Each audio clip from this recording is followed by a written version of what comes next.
Hello, students. I'm your business studies teacher Navdeep, and we are doing business studies of class 12th. Today, we will start chapter number 7 of business studies.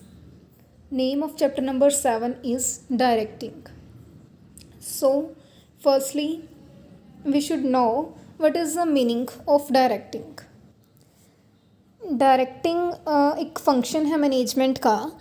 3 functions हम इससे पहले कर चुके हैं management के: planning, organising and staffing.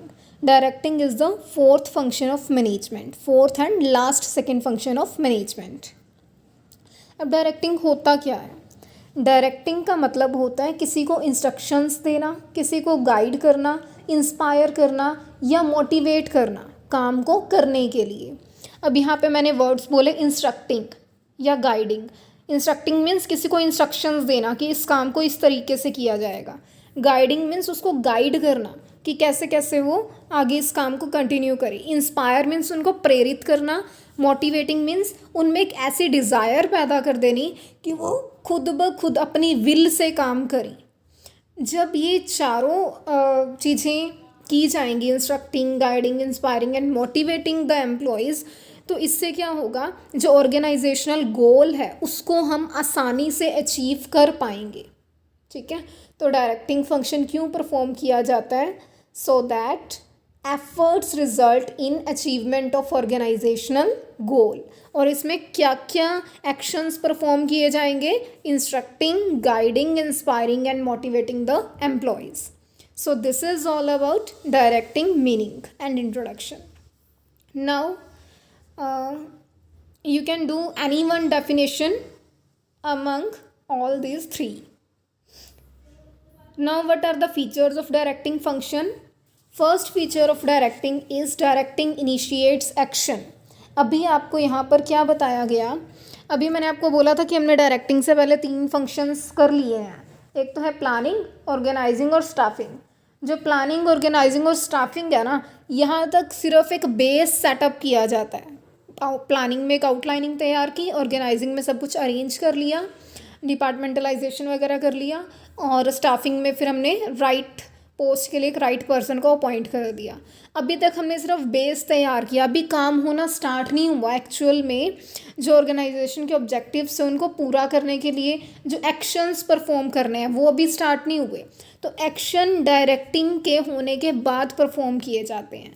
Directing function में सबको directions दी जाएंगी कि ऐसे ऐसे काम करना है.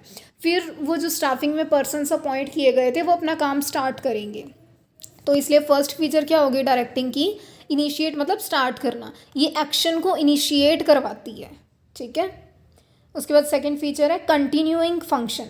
और ऐसा नहीं है कि एक बार इंस्ट्रक्शंस दे दी उसके बाद जो मैनेजर्स हैं या जो डायरेक्शंस दे रहे हैं, लीडर्स हैं, वो फ्री होके बैठ जाएंगे. टाइम टू टाइम इंस्ट्रक्शंस देनी पड़ती हैं. मतलब ये नहीं कि एक बार दे दी तो बस काम ख़त्म. अगर एक बार डायरेक्शंस दे के बाद में एम्प्लॉयज़ को उनका ना कुछ काम चेक किया, ना उनको देखा कि कोई प्रॉब्लम आ रही है उनको काम करने में या नहीं, या वो एज़ पर द स्टैंडर्ड्स कर रहे हैं काम या नहीं, तो फिर तो वो भी अपना काम छोड़ के बैठ जाएंगे. तो ये कंटिन्यूस बेसिस पर उनको इंस्ट्रक्शंस, उनको गाइड, उनको मोटिवेट करते रहना पड़ता है. तो डायरेक्टिंग एक कंटिन्यूइंग फंक्शन है. थर्ड है directing takes place at every level. Top level, middle level, lower level, foreman, workers, हर लेवल पर डायरेक्शंस देने की ज़रूरत होती है.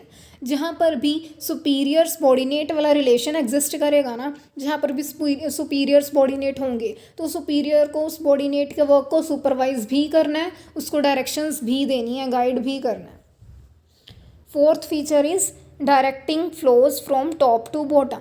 अब डायरेक्टिंग में डायरेक्शंस दी जाती हैं ना, तो डायरेक्शन तो ऊपर वाला पर्सन, कोई हायर अथॉरिटी वाला पर्सन लोअर वाले को ही देगा, तो टॉप से बॉटम ही चलेगी. ऐसा तो हो नहीं सकता कि कोई वर्कर किसी मैनेजर को डायरेक्शंस दे रहा है. बॉटम टू टॉप नहीं हो सकती directions. Fifth feature is performance oriented. Direction क्यों दी जाती हैं? ताकि जो वर्कर्स काम कर रहे हैं वो अपनी बेस्ट एफिशिएंसी के साथ उस काम को करें और उनकी जो परफॉर्मेंस है वो अच्छी से अच्छी, उसमें ज़्यादा से ज़्यादा एफिशिएंसी शो हो, एफिशिएंट परफॉर्मेंस हो उनकी. उसके बाद ह्यूमन एलिमेंट. ह्यूमन एलिमेंट क्यों बोला गया डायरेक्टिंग को? क्योंकि इसमें देखो मोटिवेट भी करना पड़ता है लोगों को।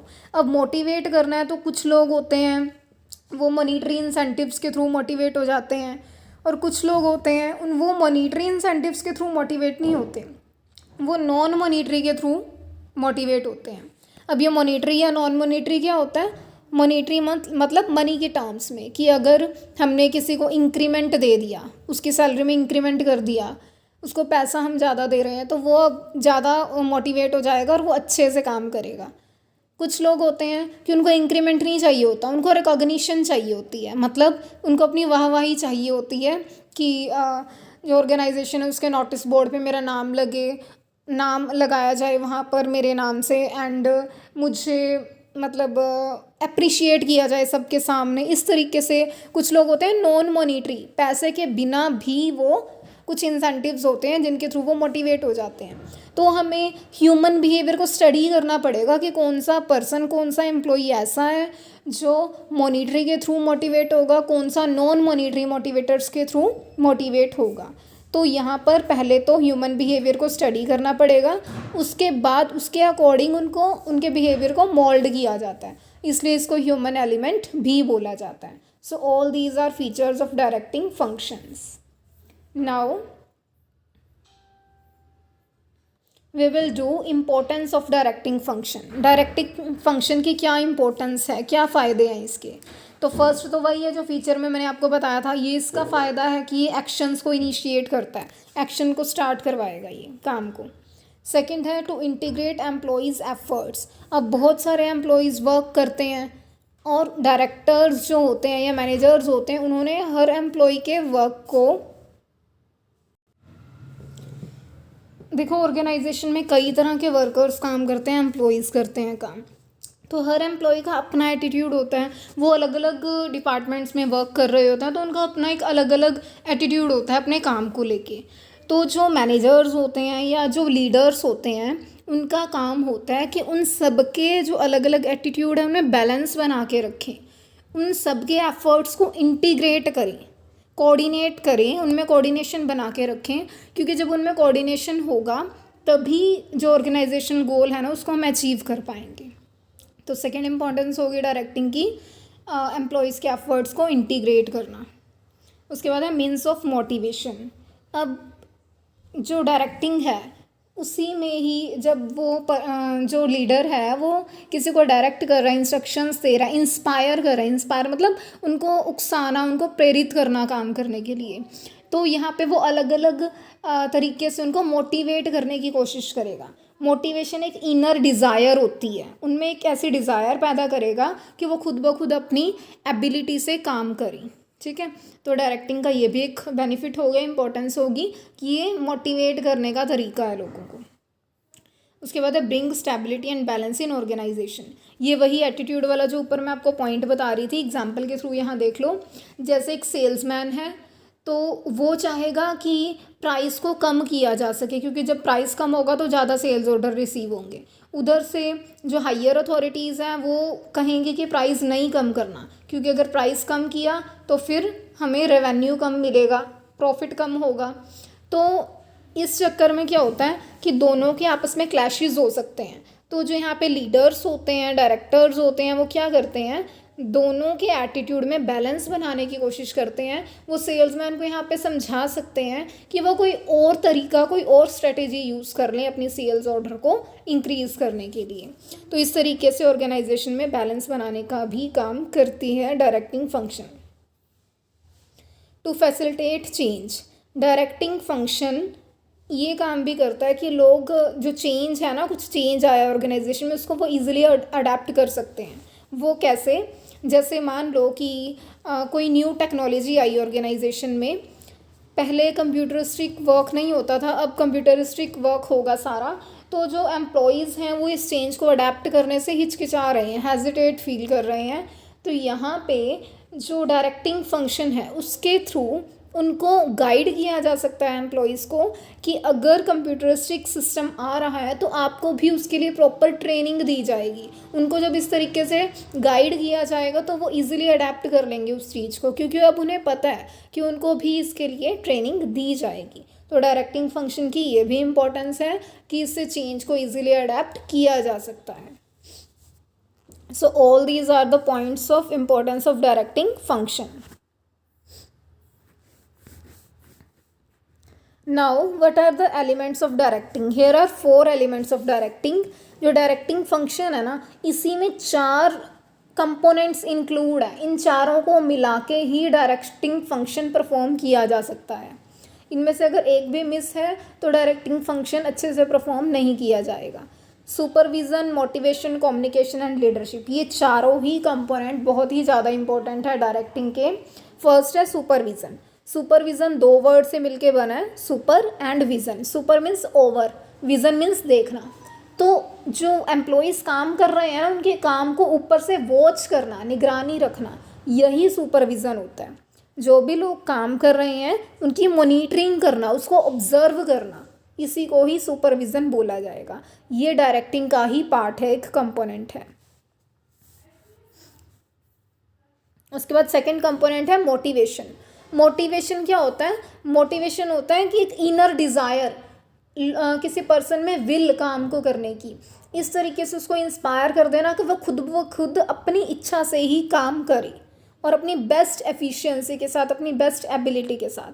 ये होता है मोटिवेशन. अब इससे मिलते जुलते 2 और वर्ड हैं. मोटिवेशन आपको मैंने बता दिया क्या होता है, कि किसी पर्सन को इस तरीके से इंस्पायर कर देना कि वो खुद ब खुद अपनी बेस्ट एबिलिटी के साथ काम करे, ये मोटिवेशन हो गया. अब इससे मिलते जुलते 2 वर्ड हैं, एक है मोटिव और एक है मोटिवेटर्स. मोटिव क्या होता है? मोटिव हम बोलते हैं ऑब्जेक्टिव को बोल सकते हो आप, या डिज़ायर को बोल सकते हो. अब हर एक पर्सन का अपना कुछ पर्सनल डिज़ायर या ऑब्जेक्टिव भी होता है जिसके लिए वो काम करता है. जैसे कोई भी पर्सन जॉब कर रहा है तो उससे क्या चाहिए, उसके लिए उसको मनी अर्न करनी है. उसका मोटिव क्या है? अर्निंग मनी, इसलिए वो अपनी जॉब को परफॉर्म कर रहा है. तो मोटिव क्या हो जाएगा? Desire to do something, to get something. अगर हमारे अंदर कोई नीड होती है ना किसी इंडिविजुअल की, उस नीड के कारण ही उसका मोटिव बनता है और उस मोटिव को अचीव करने के लिए ही वो वर्क करता है. ठीक है, जैसे मेरी नीड है कि मुझे पैसा चाहिए, तो इसी के लिए मैं काम करूँगी, ये मेरी डिज़ायर हो गई. ठीक है. उसके बाद मोटिवेटर्स. मोटिवेटर्स हम उन इंसेंटिव्स या उन टेक्निक्स को बोलेंगे जिनका यूज़ किया जाएगा किसी पर्सन को मोटिवेट करने के लिए, उकसाने के लिए, काम करने के लिए, उसमें विल पैदा करने के लिए कि वो काम करे अपनी मर्जी से.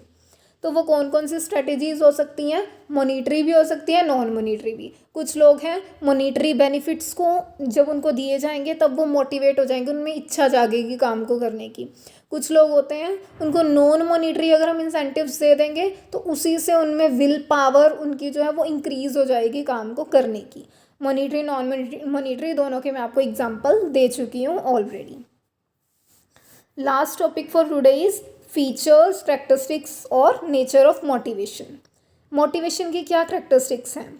मोटिवेशन एक साइकोलॉजिकल फेनोमिना है. मतलब ये जो मोटिवेशन है ना, ये इनर फीलिंग होती है, अंदर से फीलिंग आती है काम को करने की, अंदर से कोई पर्सन इंस्पायर हो जाता है, इसलिए इसको साइकोलॉजिकल फेनोमिना बोला जाता है. ठीक है. Internal feelings like need, desire, aspirations, all these that affect human behaviour. Second feature is motivation produces goal directed behaviour. जब कोई पर्सन मोटिवेट होगा ना तो उसका वर्क ऐसा होगा जिससे कि ऑर्गेनाइजेशन अपने गोल को अचीव कर सकती है. तो ये क्या हुआ? गोल डायरेक्टेड बिहेवियर को ये प्रमोट करता है, प्रोड्यूस करता है मोटिवेशन. मोटिवेट किया ही इसलिए जाएगा ना एम्प्लॉयज़ को, ताकि ऑर्गेनाइजेशन के गोल को अचीव किया जा सके. ऑर्गेनाइजेशन का गोल कब अचीव होगा? जब एम्प्लॉयज़ एफिशिएंटली काम करेंगे. ठीक है. Third is motivators can be positive as well as negative. Motivators positive भी होते हैं, नेगेटिव भी होते हैं. वो कैसे? जैसे अगर किसी पर्सन को डिमोट कर दिया, अगर किसी पर्सन को प्रमोट कर दिया तो फिर तो वो पॉजिटिवली मोटिवेट हो जाएगा और अच्छे से काम करेगा. अगर किसी पर्सन को डिमोट कर दिया, ऊपर वाली पोस्ट से नीचे वाली पोस्ट पर भेज दिया, सस्पेंड कर दिया, तो इससे वो डीमोटिवेट हो जाएगा. जितना पहले काम करता था उससे भी कम एफिशिएंसी से, उसके काम में पहले से भी कम एफिशिएंसी आएगी, क्योंकि वो डीमोटिवेट हुआ है. ये नेगेटिव मोटिवेटर है कि उसको डिमोट कर दिया. ठीक है, या उसको सस्पेंड कर दिया. उसके बाद है motivation is a complex process. Motivation को कॉम्प्लेक्स प्रोसेस क्यों बोला है? क्योंकि कोई भी पर्सन ऐसे ही मोटिवेट नहीं हो जाता, उसके बिहेवियर को पहले समझना पड़ेगा कि उसको मॉनेटरी इंसेंटिव चाहिए या नॉन मॉनेटरी चाहिए, कि जो उसको मोटिवेटर दिया जा रहा है वो पॉजिटिव है या नेगेटिव है, उस मोटिवेटर का उसके ऊपर कैसा इम्पैक्ट पड़ने वाला है। ये सारी चीज़ें इम्पोर्टेंस रखती हैं, तो मोटिवेशन को इसलिए हम कॉम्प्लेक्स प्रोसेस बोलेंगे, क्योंकि हर टाइप के ह्यूमन की अलग मेंटालिटी होती है, अलग एटीट्यूड होता है, अलग नीड्स होती हैं, तो उसके ह्यूमन बिहेवियर को पहले समझना पड़ता है, फिर ही हम उसको मोटिवेट कर सकते हैं। बिना किसी ह्यूमन के बिहेवियर को समझे हम उसको मोटिवेट नहीं कर सकते। Last feature of motivation is a dynamic and continuous process.